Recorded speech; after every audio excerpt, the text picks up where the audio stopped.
مدرسے کا جو لوگ چندہ کرتے ہیں تو کیا وہ 30 سے 40% تک کمیشن وصول کر سکتے ہیں یا نہیں؟ چندہ کی وصولی کی اصل قرآن شریف میں موجود ہے اور حدیث پاک میں بھی موجود ہے۔ شریعت نے زکوٰۃ وصول کرنے کے لیے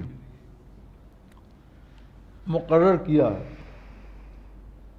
جو محصل مقرر کیا شریعت نے، اس کو کیا بولتے ہیں؟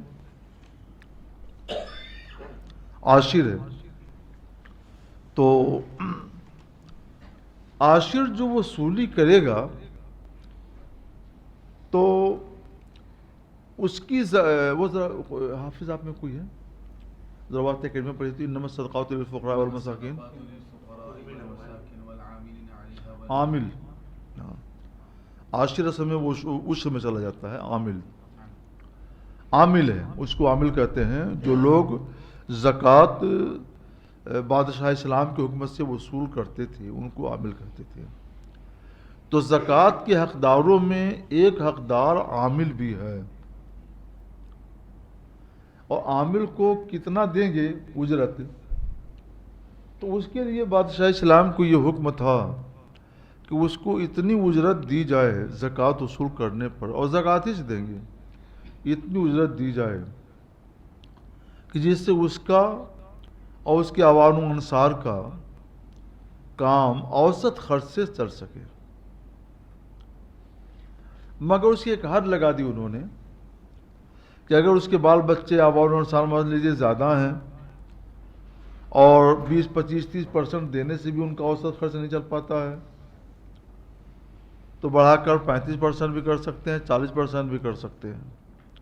آخری حد اس کی 50% بھی رکھی ہے، پر عام طور پر 50% کی ضرورت نہیں پیش آتی ہے، اور ان کے اخراجات 25 سے 30% میں پورے ہو جاتے ہیں عامل کے۔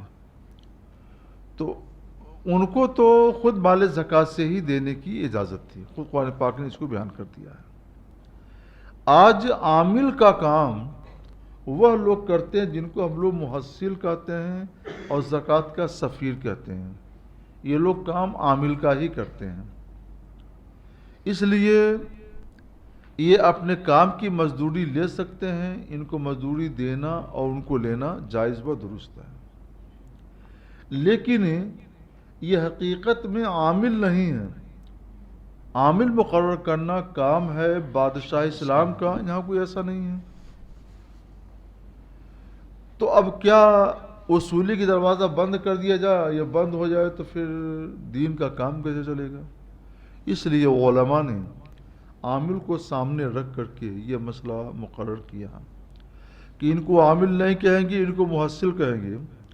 ان کو اجرت دیتے ہیں تو ان کی بھی اجرت دیں گے۔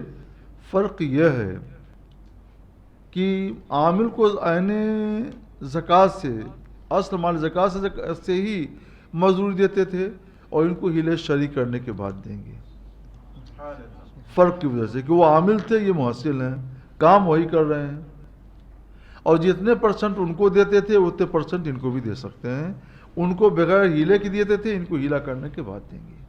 تو 25-30% دینے میں کوئی حرج نہیں ہے، جائز ہے۔ ہاں اگر کسی کی وصولی بہت لمبی ہو، 4 لاکھ 5 لاکھ، تو اس کا % کم کر دیں گے، کیونکہ اصل یہ ہے کہ اتنا دیا جائے کہ جس سے اس کا، اس کے بال بچوں کا، عوام انصار کا خرچ اوسط طور پہ چل سکے۔ تو ماننا ہم نے کہ رمضان شریف میں اخراجات بہت بڑھ جاتے ہیں، تو رمضان شریف کے اخراجات کو سامنے رکھ کر کے اور کمیٹی کو چاہیے کہ مناسب اور چندہ بھی سامنے رکھ لے کہ ان کا چندہ کل کتنا ہے، تو اس کے لحاظ سے ان کا % مقرر کر لے۔ ہماری کتاب ہے تحصیل زکوٰۃ پر کمیشن کا حکم، اس میں ہم نے ساری باتیں سمجھا کر کے قرآن اور حدیث کی روشنی میں لکھ دی ہیں۔ سبحان اللہ، سبحان اللہ۔ تو اس سے آپ لوگ پڑھیے، انشاءاللہ سب کچھ اس میں مل جائے گا۔ ایسے بھی ہے کہ جو چندہ وصول کرتے ہیں وہ خود اپنے حساب سے پرسنٹیج کے حساب سے حساب لگا کر جو بچتا ہے وہ ڈھالوں میں بیچ دیتے ہیں اور وہ رکھ لیتے ہیں، تو ایسا کرنا کیسا ہے؟ یہ ناجائز ہے۔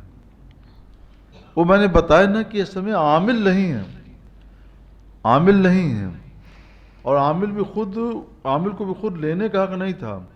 اس سے حکم تھا کہ بیت المال میں جمع کرے اور پھر بیت المال کا جو افسر ہوگا، حاکم ہوگا، وہ اسے دے گا.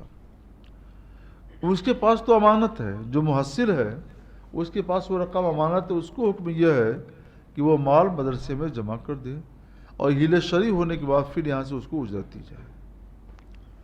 میرے خیال سے کچھ مدرسے کے لوگ بھی ٹال مٹول کرتے ہوں گے تو وہ بھی سوچتے ہوں گے کہ اس سے بچنے کے لیے ہم ایسا کر لیں.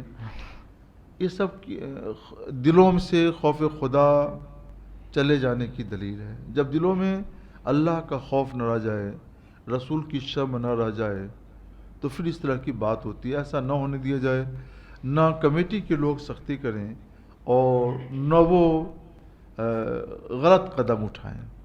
انہیں چاہیے کہ جمع کریں اور کمیٹی کو چاہیے کہ ان کی اجرت جلد سے جلد ادا کریں.